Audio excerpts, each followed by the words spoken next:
Well, let's look at the first, the electrolysis of liquids.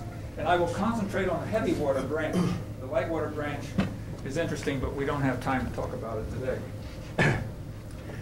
This is a plot of excess power versus the current applied to an electrolytic cell. And this shows all the data that was available before 1991.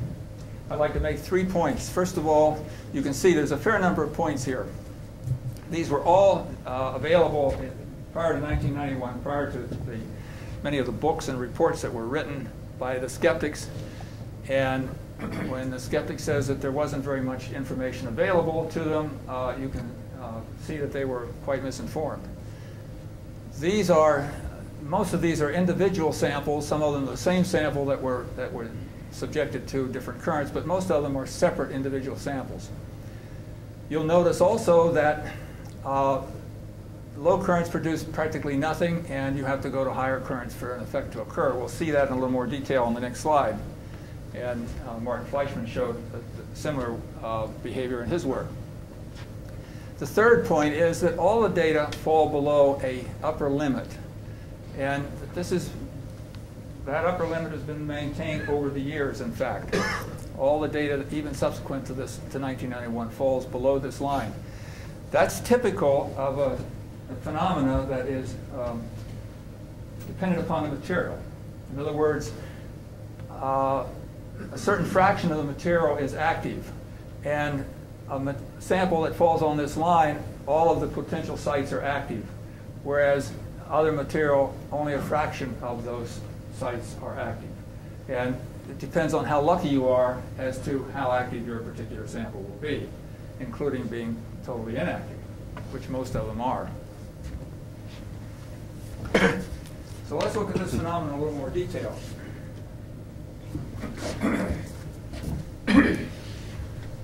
This shows a linear plot instead of a log plot of excess power versus current density. And instead of different samples, this is the same sample that was subjected to a different current density.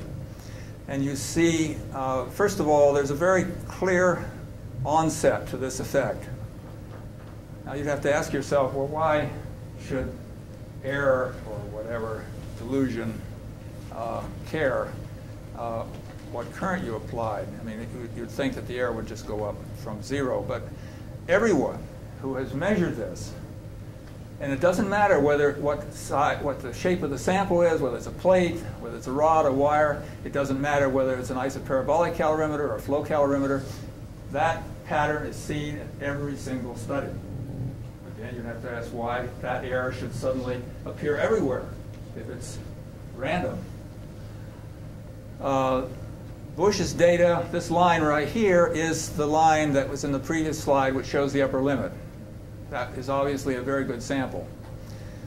The sample of McCoubrey's down here is very low, and his calorimeter is very, very sensitive, and so that's very real. And when the scale is magnified, you can see the effect much better, and I'll show you that very shortly. But you can see the same effect throughout the experimental work.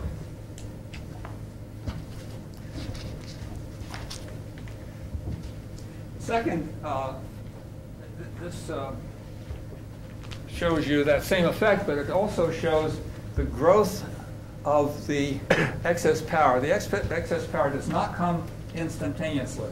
It requires patience. And that's one of the features of this field, which is very frustrating. I mean, I, for one, don't have a lot of patience, and for some strange reason I've gotten into a field that requires an enormous amount of it. But most people who get into this field don't realize that, and so they do turn their experiments off before they should. The point that Martin made. But here you see a sample that was subjected to different currents during different times during its charging history.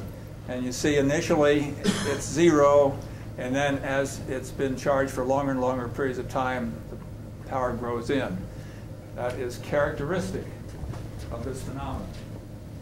Everybody sees that, regardless of their calorimeter or the shape and size of their sample.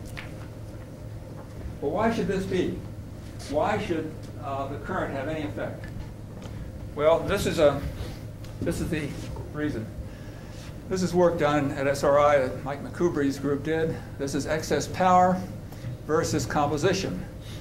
And you see that in order, that at low compositions, there is no excess power. And as you go to higher and higher compositions, you get more and more excess power. Increased current improves the composition. Now you have to realize that this composition is not the composition of the nuclear active region. This is the average composition of the sample. The nuclear active region is in the surface, which is at a much higher composition, but it is proportional to the bulk composition. But nevertheless, there is this relationship, and the imposition of a higher and higher current produces a higher and higher excess power. Now, if this were air, why would there be that relationship? I mean, skeptics have to explain these phenomena, which are universal in all measurements.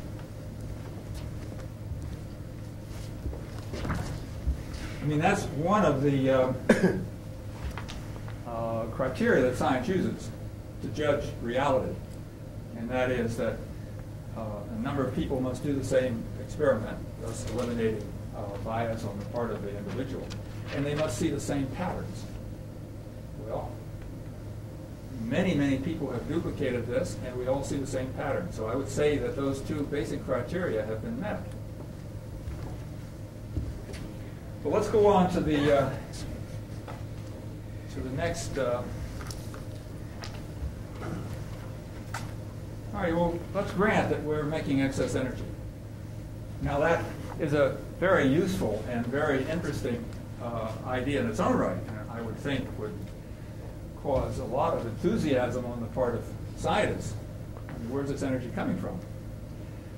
But until we see a nuclear product that's related to the energy, we can't say that it has a nuclear origin. Now, you would expect, skeptics would expect that that you should see neutrons, because on tritium, that's what you see when high temperature fusion occurs. In cold fusion, you do not see neutrons to any great extent. And you do see tritium, but not enough to explain the heat. The only thing that is correlatable to the heat is helium-4. There have been half a dozen studies, and that number is increasing steadily, that show a relationship between helium-4 production and heat production. However, there are only two studies that are quantitative at this point. This is by Ben Bush and Mel Miles. These are two independent studies done at two different laboratories using two different kind of calorimeters. And in addition to that, using different mass spectrometers to measure the helium. This is helium atoms per watt second. In other words, power ratio. If there is a functional relationship between helium and the power, or in the energy rather, then this should be a constant. And you see that within the scatter of the errors, that it is. This line here represents the constant value that one would see if this were caused by a 24 MeV nuclear reaction, which is the energy associated with normal fusion reaction producing helium. The data fall about a factor of 2 below that line, and this can be explained because this helium is that which was released into the gas, and some of the helium is going to remain behind, dissolved in the palladium. And indeed, people have looked at the amount in the palladium, and they looked at the amount in the gas, and they find the helium in both places. Unfortunately, they haven't correlated the two yet.